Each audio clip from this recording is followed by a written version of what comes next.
तंत्र की दुनिया में बहुत कुछ होता है। आप सामान्य पूजा पाठ कर सकते हैं, देवी देवताओं की कृपा पा सकते हैं, कोई दिक्कत नहीं है। पर जब बात आती है कुछ अलग हटके करने की, कुछ विशिष्ट करने की, जब बात हो प्रत्यक्षीकरण करने की,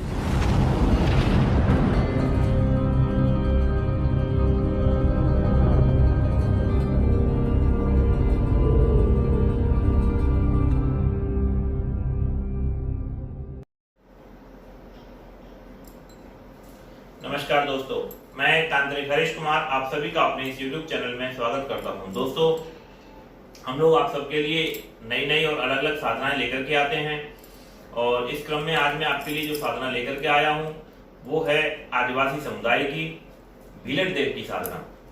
भीलड़ देव आदिवासी समुदाय के एक अच्छे और जाने माने देवता हैं जो लगभग पूरे MP में पूजे जाते हैं।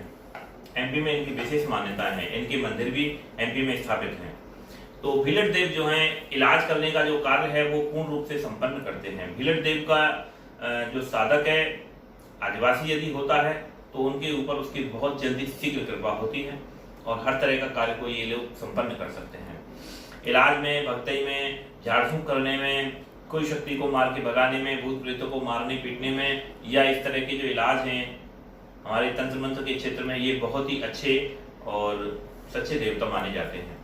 इनकी साधना मात्र केवल आप 7 दिन इनकी आप सेवा कर सकते हो, 11 दिन आप इनका अनुष्ठान कर सकते हो, इसी से ही आपको इनकी कृपा प्राप्त हो जाती है।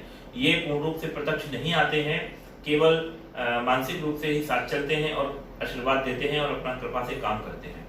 इनके साधक बहुत अच्छी तंत्र मंत्र के क्षेत्र में नाम और ख्याति कमाते हैं।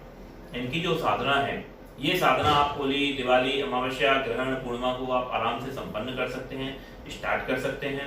और इनकी जो साधना है इन साधनाओं में विशेष रूप से आपको पूर्ण रूप से प्राकृतिक माहौल में रहना पड़ता है। इनकी साधना घर से बाहर किसी खुली जगह पे की जाती है, किसी बाग में, बगीचे में, हरी भरी घासों के बीच में। प्राकृतिक माहौल इनके लिए चाहिए होता है। दूसरी चीज क्या है कि आपको वस्त्र नहीं पहनने, या तो आप पूर्ण रूप से निर्वस्त्र होकर ये साधना कीजिए, या ज्यादा होता है तो आप लंगोट पहन लीजिए बस, लेकिन आप कोशिश कीजिए पूर्ण रूप से निर्वस्त्र होकर के ये साधना संपन्न कीजिए। घर से बाहर की ये साधनाएं हैं, किसी जंगल में आप बैठ करके रात को ये साधनाएं संपन्न कर सकते हैं। 1 हफ्ते का या 11 दिन का आप प्रयोग कर लीजिए। इसके बाद में आप इनका जो मंत्र है उसी मंत्र से आप इलाज कर सकते हैं, झाड़ फूंक कर सकते हैं, किसी भी तरह की बीमारी को ठीक कर सकते हैं।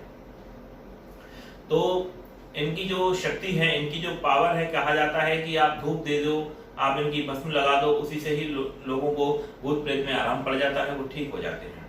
आप इनका झाड़ा दे दोगे, भूत प्रेत गारंटी से भाग जाएगा। ये बहुत ही अच्छे शक्तिशाली देव माने जाते हैं, भीलड़ देव हैं।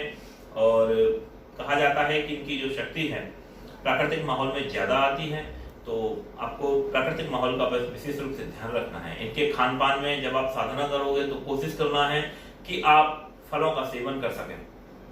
अगर आप नहीं कर पाते हैं पूर्ण रूप से 24 घंटे फल का सेवन, तो आप एक समय अन्न खा सकते हैं, लेकिन बाकी समय आपको दूध पी करके या फिर फल फ्रूट खा करके ही आपको साधना करनी है। इनकी साधना बहुत अच्छी साधना है और बहुत अच्छी प्रकार से ये लोग कृपा करते हैं, आशीर्वाद देते हैं। इनकी साधनाओं में कोई डर नहीं है, कोई भय नहीं है, क्योंकि ये प्रत्यक्ष काम आते हैं, मानसिक रूप से कृपा ज्यादा करते हैं। तो जिस किसी भी भाई को ये साधना करनी हो वो हमसे इस नंबर पर संपर्क करके साधना के विधि विधान जान सकते हैं। नमस्कार दोस्तों।